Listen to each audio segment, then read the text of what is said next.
Hello, girls. Today we are going to do another poem by Emily Dickinson. Success is counted sweetest. Emily Dickinson is described as a poet restored. She is unique in herself and the only one of her category. She lived all her life in solitude. She minutely observed the simplicity of life and nature with her sixth sense. She wrote around 1800 poems and all with strange punctuations, capitalization, and line and stanza division. Fame came to her door only after 70 years of her death when her poems got published. The poem Success is Counted Sweetest is one of the popular poems of Emily Dickinson. This is her most famous poem about compensation. This poem is more complicated and less cheerful. It shows how painful situations create knowledge and experiences not otherwise available. Dickinson is mainly the poetess of limitless reaches of inward mood and consciousness. She explores the human soul and expresses the essence of human experience in her poem. This brief poem preaches a profound philosophy based on human experiences. Success is counted sweetest by those who never succeed. To comprehend a nectar requires sorest need. Now, Dickinson opens the poem with the central idea that the value of success is felt most by those who fail. She emphasizes the idea by describing the sorest need of water by that person who is thirsty.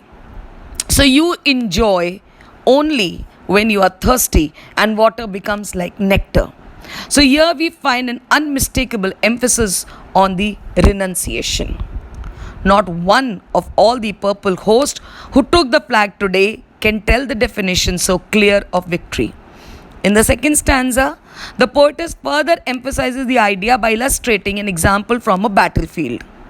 The victorious are enjoying their triumph, which is definitely hard earned, but they cannot value it as much as that soldier who has sacrificed himself for the sake of the battle and is lying defeated and waiting for his end.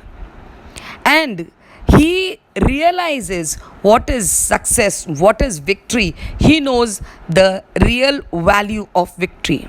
As he defeated dying, on whose forbidden ear the distant strains of triumph break, agonized and clear.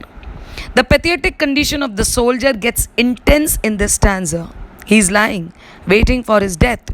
Though he has fought the battle with all his valor and strength, but he is defeated.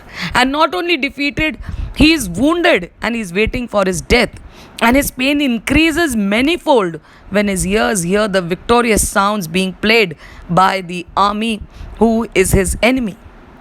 So therefore, the poetess says that those persons who do not succeed, those persons who are devoid, who are not so lucky, who are not so fortunate, they realize what success is rather than that person who has got success very easily. The implied meaning of the poem is that defeat is superior to victory, frustration to satisfaction, and apprehension is superior to mere possession. This is her most famous poem on compensation.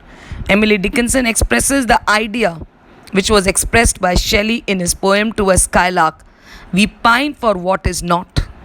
After reading the lyric, one may conclude that here Dickinson presents her views about human life and its problems.